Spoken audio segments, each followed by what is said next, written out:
자, 여러분 안녕하세요. 안녕하세요. 안녕하세요. 자, 오늘은 커머셜 인보이스를 팍팍 완벽하게 한번 알아보도록 하겠습니다. 커머셜 인보이스 보통 상업 송장이라고 얘기하죠. 우리 이제 사업 송장이다 그러면 실무적으로는 수출되는 물품의 명세서다. 이렇게 알고 있고, 네, 그렇습니다. 여러분들 알고 계신 게 맞아요.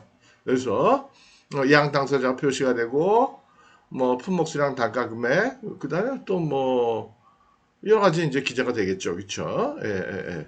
그래서 어쨌든 선적되는 물품의 명세인데 이 사업 송장이 사실은 그 외에도 여러 가지 역할들이 있다라는 거죠. 그래서 오늘은 사업 송장에 대해서 완벽하게 이해를 해보시도록 하겠습니다. 자, 국내 거래에서 사용되는 송장과 달리 이제 무역에서 사용되는 커머셜 인보이스는 구매서의 역할을 한다. 어떤 면에서는 계약서의 의미도 있다. 계약이 됐음을 증빙하는 그런 의미도 있다라는 거예요. 따라서 거래 물품의 주요 사항이 계약 상품의 정확한 규격 및 개수, 포장 상태 및 화인 등이 상세하게 표시가 되어야 되겠다라는 거죠. 그래서 그냥 정리해서 말씀드리면 일단은 품목 수량 단가 금액 이런 것들이 나와야 된다. 그 다음에 shipping 마크. shipping 마크가 뭐라 그랬죠? 화인. 화인이라는 거는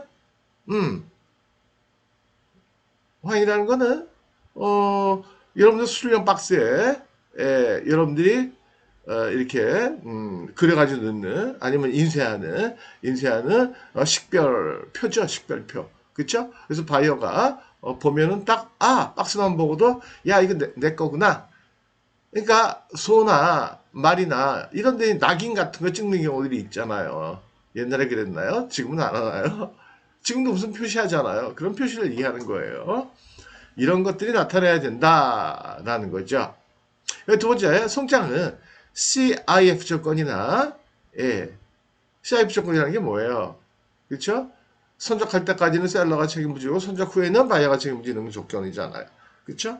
그 다음에 해상 운임과 보험료까지도 셀러가 지불하는 조건이 CIF. CFR은 CIF에 비해서 비용 측면에서 보험료만 뺀 거. 경우 선화증권이나 보험증권이 계약과 일치되었음을 증빙하는 등 특정 계약의 존재 및 이행의 사실을 입증하는 증거 서류가 된다. 말이 어려워요. 그게 아니고 선화증권이나 보험증권을 우리가 발급받기 위해서는 반드시 커머셜 인보이스를 보험회사나 아니면 포더한테 제출을 해야 된다. 그럼 그거를 근거로 해서 작성되는 게 선화증권이나 보험증권이다. 그러니까 여러분들이 커머셜 인보이스는 누가 작성해요? 수출상이 작성하는 거잖아요. 근데 결국은 이게 무역 관련되는 모든 서류의 기본이 된다고요. 그래서 정확하게 작성이 돼야 된단 말이에요. 정확하게. 예. 대충 하시면 안 돼요. 이거 뭐 내가 작성하는 건데 뭐 조금 틀리면 어때? 안 돼요. 틀리면 선화증권도 잘못 기재가 되고 보험증권도 그렇고 여러 가지 면에서 다 잘못되니까 그래서 이 사업성장이 중요하다라는 거예요. 그 다음에 이 선화증권은 커머셜 인보이스는요. 계약 상품의 순단가, 부대비용, 할인료, 지불 방식, 지불 시기 등을 구체적으로 명기한 매매 계약서 및 대금 청구서로서. 그러니까 어떤 경우에는 이런 경우도 봤어요, 제가. 예. 매매 계약서로 이거 활용을 하더라고요. 근데 그건 별로 좋지는 않아요. 예. 커머셜 인보이스하고 써놓고 그걸 이제 계약서로 쓰는 거예요. 양쪽 사인하고. 좋지 않아요. 근데 어쨌든 계약서로서의 아닌 계약을 입증하는 증빙하는 그런 기능이 있다? 아니 거기까지는 이해가 되는데 계약서다? 에이 그건 좀 아니라는 거죠. 그쵸? 예. 친오빠 같아. 그럼 친오빠애 아니에요? 아니잖아요. 그쵸? 친오빠와 유사한 그러한 친밀감을 느낀다라는 거지. 그죠? 그죠? 사업송장이 계약서다? 계약서 같아. 계약서의 기능도 있다고 볼 수 있어. 계약을 증빙하는 거야. 여기까지 괜찮은데, 에이, 계약서로서 사용한다? 그건 좀 그렇다. 근데 이건 확실한 얘기로, 이 대금 청구의 기능을 갖는다. 요거요. 예, 대금 청구서다. 수출 대금의 청구서다. 대금 청구서에서의 기능을 갖는다. 예, 빨간 게 안 되지? 갑자기? 이상이 좋네. 다시 해볼게요. 예, 됐어요. 어? 예? 여기는 되는데. 대금 청구서에서의 기능을 갖는다. 그 다음에, 신용장 거래할 때는요, 인보이스의 발행 금액은 환화음의 발행 금액과 일치해야 된다. 아니, 당연한 얘기예요. 당연한 얘기예요. 그래서 우리가 내고 들어갈 때, LC 방식일 때 내고 들어갈 때요, 환화음, bill of exchange, 환화음하고, 그 다음에 커머셜 인보이스, 그 다음에 기타 여러 가지 서류들을 다 제출하잖아요. 근데, 기본적으로, 인보이스에 있는 금액, 이게 만약에 10만 불이다. 그럼 환원음도 10만 불 이렇게 써 있어야 돼요. 같아야 돼요. 다르면 내고가 안 된다. 안 될 수 있다. 안 된다. 이렇게 보시면 돼요. 이해가 되시겠죠? 중요한 얘기들이에요. 그 다음에 예, 넘겨보시면 또 송장은 모든 무역거래의 필수 서류다라는 거예요. 기본적인 필수 서류 그러면 BL 인보이스 패킹리스트 이렇게 보시면 돼요. 기본적인 선적 서류다 BL 인보이스 패킹리스트. 왜요? 이게 나중에 수입상한테 여러분들이 이거를 보내야 되는데 그쵸? 그래야지만 바이어가 BL 인보이스 패킹리스트를 가지고 수입 신고를 하고 세금 내고 통과할 수 있다라는 거예요. 그 다음에 무역결제 대부분이 환원으로 이루어진다. 이거는 이제 TT 방식일 땐 빼고 추진 방식이나 LC 방식일 때 그렇다라는 거예요. 그래서 수출지 은행에서 환화음을 매입할 때나 수입지 은행에서 대도로 수입 물품을 수입업자한테 인도할 때 대도 모르시는 용어죠. 트러스트 리시트 해가지고 이건 뭐냐면요. 우리나라 같은 경우에는 특히 수출용 원자재를 수입할 때, 신용장 방식으로 수입을 할 때, 은행에서 융자를 해주는 거예요. 금융. 어떻게 해요? 이게 말이 어렵나요?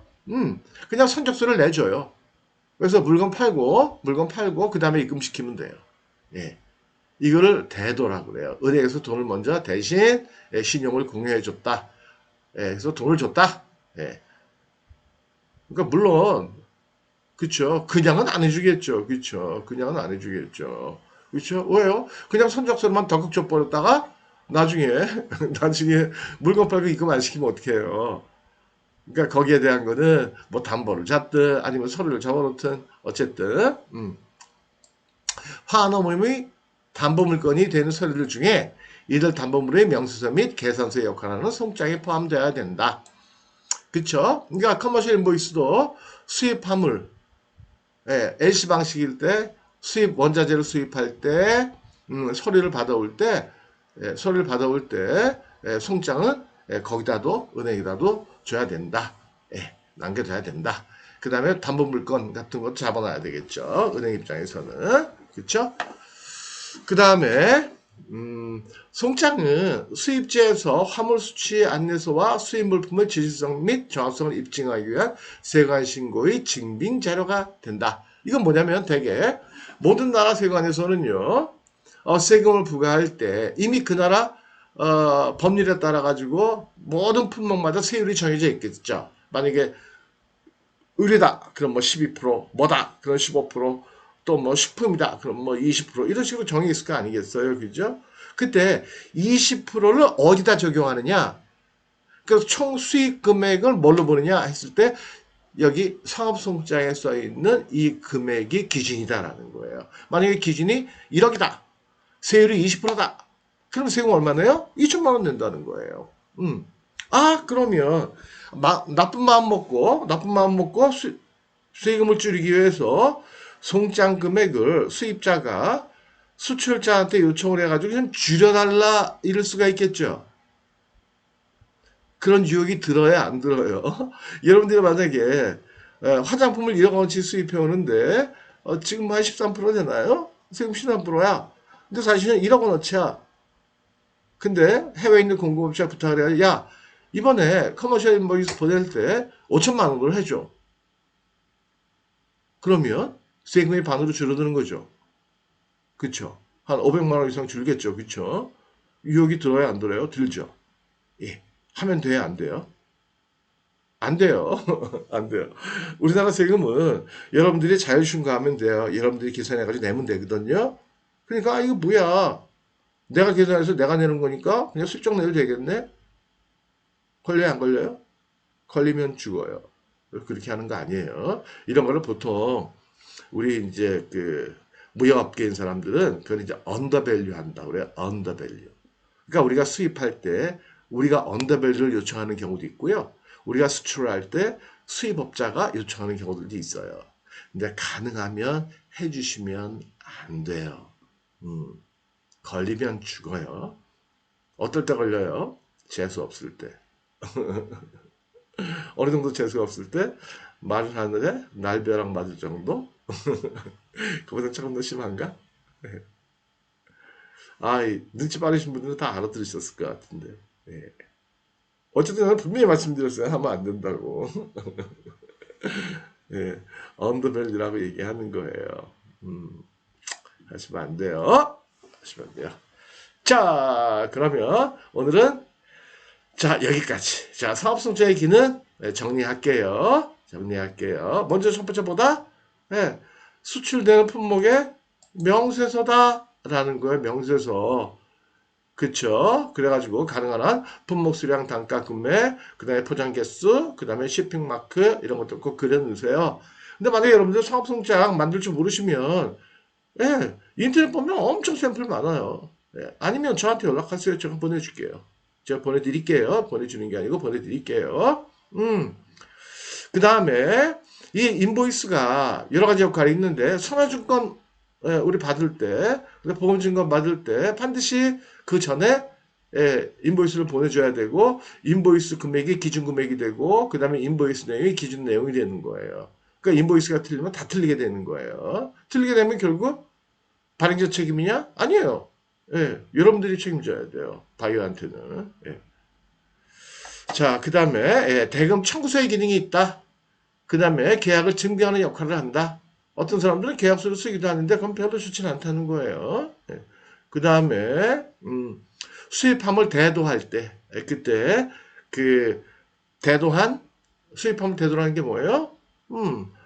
수출용 원자재 LC 방식으로 수입할 때 선적서를 미리 받아오고 돈 입금 안 하고 팔아가지고 돈은 나중에 입금하는 거. 금융을 받을 때 그때도 기초자료로서 필요하다. 예. 그 다음에 나중에 세관 신고할 때도 기본적인 그 세금 부과의 기준이 되는 거니까 당연히 모든 나라가 다 그래요. 그러니까는 이 사업성장은 중요하다. 이게 사업성장의 다예요. 이 정도만 아시면 차고 넘치게 아시는 거예요.